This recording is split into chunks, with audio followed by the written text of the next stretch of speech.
Dear students, welcome you once again to my spoken English class. দেখো আমরা গত ক্লাসে হ্যাভ বিন এবং হ্যাজ বিনের ব্যবহার শিখেছি। তোমরা যারা আমার ক্লাস ফলো করো দেখেছো আমরা গত ক্লাসে তিনটে ব্যবহার তার দেখেছি, হ্যাভ বিন এবং হ্যাজ বিন। আজকে আমরা তার পরবর্তী অংশটুকু শুরু করব। দেখো আজকে আমরা যে অংশ করব, দেখো কেস নাম্বার 4 আমরা এখানে বলেছি, তার মানে তিনটে আগের দিন হয়ে গিয়েছে, আজকে 4 নম্বর। দেখো 4 নম্বর কেসে যে ব্যবহারটা বলবো সেটা হচ্ছে প্রেজেন্ট পারফেক্ট কন্টিনিউয়াস টেন্সে। দেখো প্রেজেন্ট পারফেক্ট কন্টিনিউয়াস টেন্সে কিন্তু এই সাহায্যকারী ক্রিয়া হিসেবে কিন্তু হ্যাভ বিন হ্যাজ বিন ব্যবহৃত হয়। তো সেটা কিরকম আমি একটু বলি। যদি দেখো বাংলা বাক্যের শেষে করছে, খাচ্ছে, যাচ্ছে, নাচছে, বা করছি, খাচ্ছি, যাচ্ছি, নাচছি, ঘুমাচ্ছি এই জাতীয় শব্দ থাকে এবং একটা সময়ের উল্লেখ থাকে। কথাটা বোঝার চেষ্টা করো।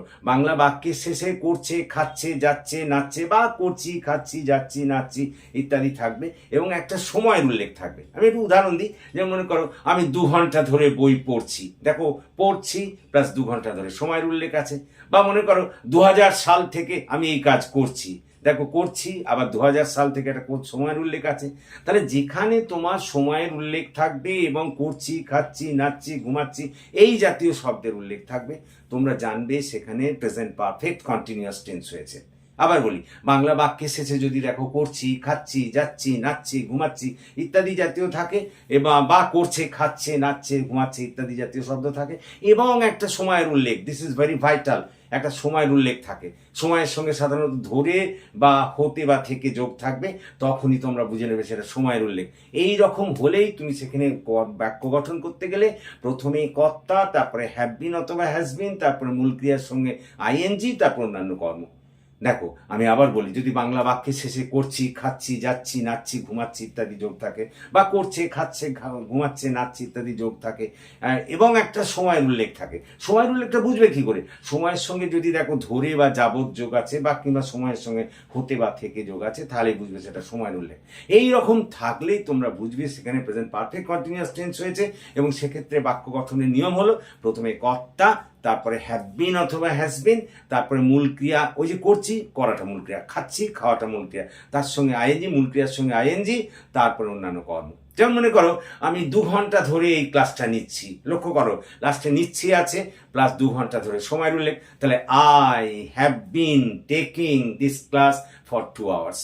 কারণ প্রথমে কর্তা বসালাম আই, তারপরে দেখো হ্যাভ বিন অথবা হ্যাজ বিন, আই এর পর তো হ্যাভ বিন হবে, হ্যাভ বিন বসালাম, তারপরে টেক মানে নেওয়া, তার সঙ্গে আইএনজি যোগ করলাম, টেকিং, তারপরে কি নিচ্ছি, দ্য ক্লাস, কম মানে সময়ের উল্লেখ। এবার যেহেতু অনির্দিষ্ট 2 ঘন্টা সময় আছে, অনির্দিষ্ট সময় হলে তার আগে ফর হয়, তাহলে I have bin taking the class for 2 hours. কোন 2 ঘন্টা তো বলা নেই, সুতরাং অনির্দিষ্ট সময় আগে হলে তুমি সেখানে ফর বসাবে। বা মনে করো যদি এরকম বলি সে সকাল থেকে ঘুমাচ্ছে। দেখো এখানে কিন্তু সকালের সঙ্গে থেকে নির্দিষ্ট সময়ের উল্লেখ করে দিচ্ছে, এখানে কিন্তু তোমার ফর নয়, এখানে সিন্স বসাতে হবে। তাহলে হি হ্যাজ বিন, দেখো কর্তা বসালাম হি, তারপর হ্যাজ বিন, তারপর স্লিপ মানে ঘুমানো, তার সঙ্গে আইএনজি, প্রথমে কর্তা, তারপরে হ্যাভ বিন অথবা হ্যাজ বিন, তারপরে মূল ক্রিয়ার সঙ্গে আইএনজি, তারপর অন্যান্য কর্ম।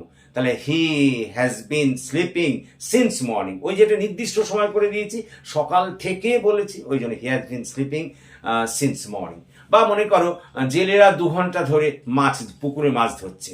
লক্ষ্য করো ধরছে, করছে, খাচ্ছে, ধরছে একই, আবার 2 ঘন্টা ধরে সময়ের উল্লেখ আছে। তাহলে জেলেরা, দ্য ফিশারমেন, তারপরে হ্যাভ বিন, ফিশারমেন তো প্লুরাল নাম্বার, সুতরাং হ্যাভ বিন বসবে, the fishermen have been catching fish in the pond for 2 hours.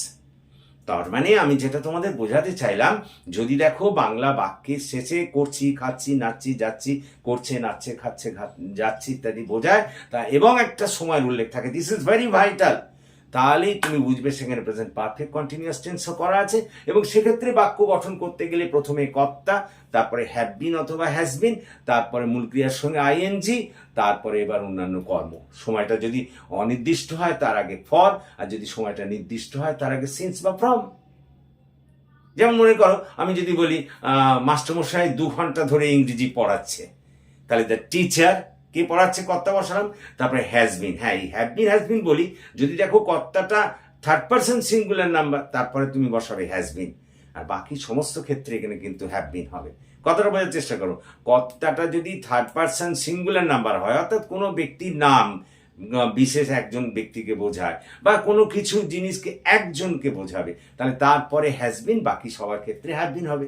তাহলে প্রথমে কর্তা, তারপরে হ্যাভ বিন অথবা হ্যাজ বিন, তারপরে V1 এর সঙ্গে আইএনজি মানে মূল ক্রিয়ার সঙ্গে আইএনজি, তারপর অন্যান্য কর্ম। যদি সময়টা অনির্দিষ্ট হয় তার আগে ফর, সময়টা নির্দিষ্ট হলে তার আগে সিন্স বা ফ্রম। তাহলে গঠনটা হলো প্রথমে কর্তা, তারপরে হ্যাভ বিন অথবা হ্যাজ বিন, তারপরে V1 এর সঙ্গে আইএনজি, তারপর অন্যান্য কর্ম। So this is the fourth case হয়ে গেল। দেখো আমি এইটাই এখানে লিখে রেখেছি, কিন্তু যে এটা তোমরা স্ক্রিনশট নিয়ে নিতে পারো। যা কথা বললাম ওই একই, যে বাংলা বাক্যে শেষ হয়ে করছি, খাচ্ছি, যাচ্ছি, নাচছি, বা করছে, খাচ্ছে, যাচ্ছে, নাচছি ইত্যাদি থাকবে এবং একটা সময়ের উল্লেখ থাকবে, তখনই বুঝবে সেটা প্রেজেন্ট পারফেক্ট কন্টিনিউয়াস টেন্স।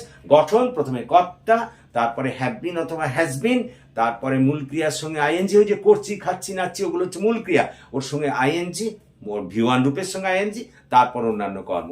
আর শুধু এই কথা বলেছি যখন সময়ের উল্লেখটা করবে তখন যদি দেখো অনির্দিষ্ট সময় তার আগে ফর, আর যদি নির্দিষ্ট সময় দেখো তাহলে তার আগে ফ্রম বা সিন্স। এখন অনির্দিষ্ট নির্দিষ্ট বুঝবে কি করে?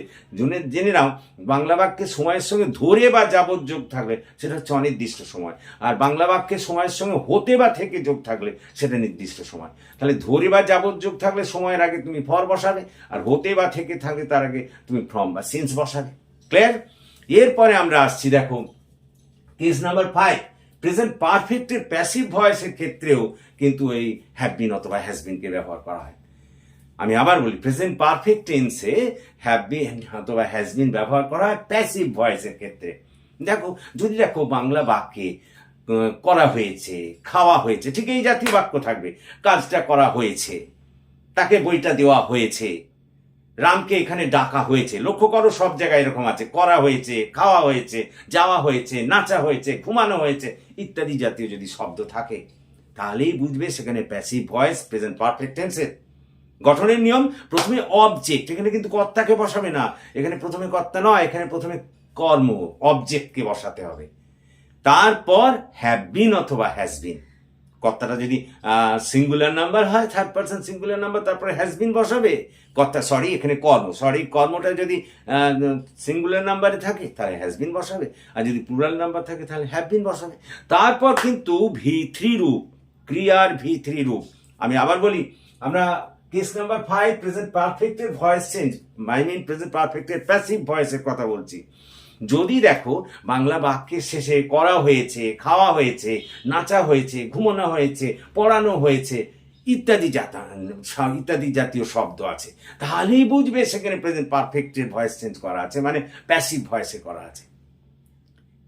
যদি দেখো বাংলা বাক্যের শেষে করা হয়েছে, খাওয়া হয়েছে, নাচা হয়েছে, ঘুমানো হয়েছে ইত্যাদি জাতীয় শব্দ আছে, স্ট্রেট কাট বলবে এটা প্রেজেন্ট পারফেক্টের প্যাসিভ ভয়েস। যেমন মনে করো তাকে এখানে ডাকা হয়েছে, লক্ষ্য করো ডাকা হয়েছে, ছাত্রটিকে বইটি দেওয়া হয়েছে। কথাটা বোঝার চেষ্টা করো, রাস্তায় কুকুরদের খাওয়ানো হয়েছে। লক্ষ্য করো এইরকম যদি দেখো তাহলে সেখানে বুঝবে প্রেজেন্ট পারফেক্টের ভয়েস চেঞ্জ। এক্ষেত্রে নিয়ম হলো প্রথমে কর্ম অবজেক্টটাকে বসাতে হবে, তারপর হ্যাভ বিন অথবা হ্যাজ বিন।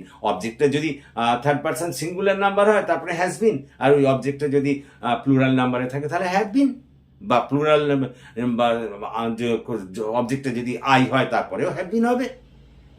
কথাটা বোঝার চেষ্টা করো, সোজা কথায় থার্ড পারসন সিঙ্গুলার নাম্বার হলে হ্যাজ বিন হবে, আর বাকি সব অন্য ক্ষেত্রে হ্যাভ বিন হবে এক্ষেত্রে। তারপর মূল ক্রিয়ার থার্ড ফর্ম, তারপর অন্যান্য কর্ম। আমি আবার বলি, যদি দেখো বাংলা বাক্যের শেষে করা হয়েছে, খাওয়া হয়েছে, নাচা হয়েছে, ঘুমানো হয়েছে, যেমন মনে করো তাকে বইটা দেওয়া হয়েছে, যদুকে এখানে ডাকা হয়েছে, দেখো দেওয়া হয়েছে, ডাকা হয়েছে, এই জাতীয় শব্দ থাকলে তুমি বুঝে নেবে প্রেজেন্ট পারফেক্টের প্যাসিভ ভয়েস করা আছে। কি করবে? সঙ্গে সঙ্গে তুমি অবজেক্টটাকে আগে লিখবে। তোমাদের প্রশ্ন উঠতে পারে অবজেক্ট পাবো কি করে? দেখো কি বা কাকে দিয়ে প্রশ্ন করলেই তুমি ওই বাক্যকে অবজেক্ট পেয়ে যাবে। যেমন করো যদুকে বইটা দেওয়া হয়েছে, কি দেওয়া হয়েছে? বইটা, তাহলে বইটা আগে লিখবে, দ্য বুক। তারপরে হ্যাভ বিন অথবা has been, the book third person singular number, অতএব পরে হ্যাজ বিন হবে, দ্য বুক হ্যাজ বিন।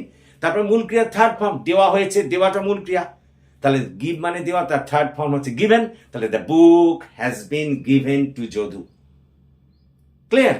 যখন কি দিয়ে প্রশ্ন উত্তর পাবে না তখন কাকে দিয়ে। যেমন মনে করো আমাকে মিটিংয়ে ডাকা হয়েছে, তো কি ডাকা হয়েছে এখানে তো পাচ্ছি না, তাহলে কাকে ডাকা হয়েছে? আমাকে। তাহলে I have been called in the meeting.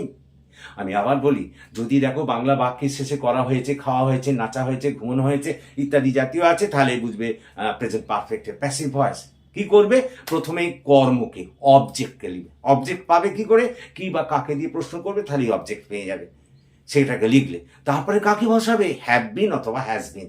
যদি থার্ড পার্সন সিঙ্গুলার নাম্বার হয় অবজেক্টটা, তারপরে হ্যাজ বিন। আর যদি প্লুরাল নাম্বার হয় বা আই হয়, তাহলে তারপর হ্যাভ বিন। তারপরে মূল ক্রিয়ার থার্ড ফর্ম, মূল ক্রিয়ার থার্ড ফর্ম জেনে রেখো। ক্ষেত্রে যেহেতু ভয়েস চেঞ্জ, তোমরা জানো সব ভয়েস চেঞ্জের ক্ষেত্রে মূল ক্রিয়ার থার্ড ফর্ম হয়। তারপরে এবার অন্যান্য কর্ম। তাহলে প্রথমে অবজেক্টকে বসালে, তারপরে হ্যাভ বিন অথবা হ্যাজ বিন, তারপরে মূল ক্রিয়ার থার্ড ফর্ম, তারপর অন্যান্য অংশ। যেমন মনে করো যদি আমি বলি আজ রাস্তায় ছাত্রদের বই দেওয়া হয়েছে। লক্ষ্য করো, আজ রাস্তায় ছাত্রদের বই দেওয়া হয়েছে। দেখো দেওয়া হয়েছে আছে, সুতরাং বুঝে নিলাম প্যাসিভ ভয়েস প্রেজেন্ট পারফেক্টে কি দেওয়া হয়েছে? বুক। তাহলে বুকস প্লুরাল, অনেকগুলো বই দেওয়া হয়েছে, তাহলে বুকস হ্যাভ বিন। তারপরে দেওয়া হচ্ছে মূল ক্রিয়া, তার পাস্ট পার্টিসিপল, তাহলে গিভেন। কাকে দেওয়া হচ্ছে? To the students. তাহলে books have been given to the students. লক্ষ্য করো। তারপরে যদি আমি বলি, মনে করো রামবাবুকে একটি পেন দেওয়া হয়েছে, তাহলে a pen has been given to Rambabu. এই টাইপের যদি থাকে তাহলে তোমরা বুঝবে, সেক্ষেত্রে হ্যাভ বিন হ্যাজ বিন ব্যবহার করতে হবে। দেখো আমরা এই কথাগুলোই আমি যা যা বললাম এখানে লেখা আছে। এরপর আমরা থার্ড ইউজ যাব। দেখো যদি দেখো বাংলা বাক্যের শেষে আছি, আছো, আছে, কি বললাম? আছি, আছো, আছে অবস্থান অর্থে বোঝাবে এবং একটা সময়ের উল্লেখ থাকবে। যেমন করো আমি 2 বছর ধরে এখানে আছি, তিনি 3 সপ্তাহ ধরে কলকাতায় আছেন। লক্ষ্য করো, আছি, আছো, আছে, আছেন থাকবে অবস্থান অর্থে, অবশ্যই অবস্থান অর্থে, এবং একটা সময়ের উল্লেখ থাকবে। সেক্ষেত্রে নিয়ম হলো প্রথমে কর্তা, তারপরে হ্যাভ বিন অথবা হ্যাজ বিন, তারপরে হচ্ছে অন্যান্য যা অংশ থাকবে। যেমন মনে করো তিনি 10 বছর ধরে দিল্লিতে আছেন। ধরো তিনি 10 বছর ধরে দিল্লিতে আছে। আচ্ছা দিল্লিতে আছে মানে কি? দিল্লিতে অবস্থান করছে। আবার দেখো সময়ের উল্লেখ 10 বছর ধরে। তাহলে প্রথমে কর্তা বসাও, তাহলে হি, কে আছেন? হি। তারপরে হ্যাভ বিন অথবা has been, he third person singular number, অতএব হ্যাজ বিন হবে হি হ্যাজ বিন। এবার কি আছে? নেই। কোথায় আছে? ইন দিল্লি। কবে, কখন থেকে? For 10 years. এখানে ওই নিয়ম, যদি সময়টা নির্দিষ্ট হয় তার আগে সিন্স, আর যদি সময়টা অনির্দিষ্ট হয় তার আগে ফর। আমি আবার বলি, বাংলা বাক্যের শেষে তাকাও, যদি দেখো আছি, আছো, আছে, আছেন ইত্যাদিগুলো অবস্থান অর্থে বোঝায়। যেমন সে কলকাতায় আছে মানে কলকাতায় অবস্থান করছে। আমি ঘরে আছি মানে আমি ঘরে অবস্থান করছি। সে রাস্তায় আছে মানে রাস্তায় অবস্থান করছে। এরকম যদি থাকে এবং তারপরে যদি সময়ের উল্লেখ থাকে, তাহলে বুঝে নেবে সেখানে কিন্তু হ্যাজ বিন অথবা হ্যাভ বিন হবে। জানো, এগুলো যদি সময়ের উল্লেখ না থাকে তাহলে কিন্তু তুমি অ্যামিজার দিয়ে করতে পারো। কিন্তু যখনই দেখবে সময়ের উল্লেখ আছে, প্লাস আছি, আছো, আছে, ওই শব্দ উল্লেখ আছে, সঙ্গে সঙ্গে সেখানে তোমাকে হ্যাভ বিন অথবা হ্যাজ বিন ব্যবহার করতে হবে। তারপর মনে করো আমি যদি এরকম বলি তিনি 2000 সাল থেকে পুনেতে আছেন। দেখো সময়ের উল্লেখ আছে প্লাস অবস্থান অর্থে আছে, তাহলে he has been in Pune since 2004। রামবাবু অনেকক্ষণ ধরে ঘরে আছেন। দেখো আছে অবস্থান অর্থে এখানে, তারপরে আবার একটা সময়ের উল্লেখ অনেকক্ষণ ধরে, তাহলে এখানেও হ্যাভ বিন হ্যাজ বিন। তাহলে রামবাবু যেহেতু third person singular number, Rambabu has been at home for a long time. তার মানে আমি এটা বলতে চাইলাম, যদি বাংলা বাক্যের শেষে দেখো আছি, আছো, আছে অবস্থান অর্থে বোঝাচ্ছে এবং একটা সময়ের উল্লেখ আছে, তাহলে সঙ্গে সঙ্গে সেখানে প্রথমে কর্তা, তারপরে হ্যাভ বিন অথবা হ্যাজ বিন, তারপরে অন্যান্য অংশ। ক্লিয়ার? সুতরাং তোমরা আশা করি বুঝতে পেরেছো। আজকে আমরা তাহলে হ্যাভ বিন এবং হ্যাজ বিন কোথায় কোথায় ব্যবহার হয় সেগুলো নিয়ে ইউজ করলাম। এটা যদি তোমরা স্ক্রিনশট নিয়ে নিতে পারো, you can take a screenshot of this one. এগুলো সব লেখা আছে, অবশ্য আমি যা বোঝালাম সেগুলো যদি বুঝে যাও তাহলে লেখার দরকারই পড়ে না। এই জিনিসগুলো তোমরা বারবার ব্যবহার করো, তাহলে কিন্তু স্পোকেন ইংলিশ আরো সহজ হয়ে যাবে। Thank you. আমার এই ক্লাস যদি তোমাদের ভালো লাগে তাহলে আরো বেশি করে শেয়ার করো সবার মধ্যে, এবং আমার এই চ্যানেলটিকে সাবস্ক্রাইব করো। That's all.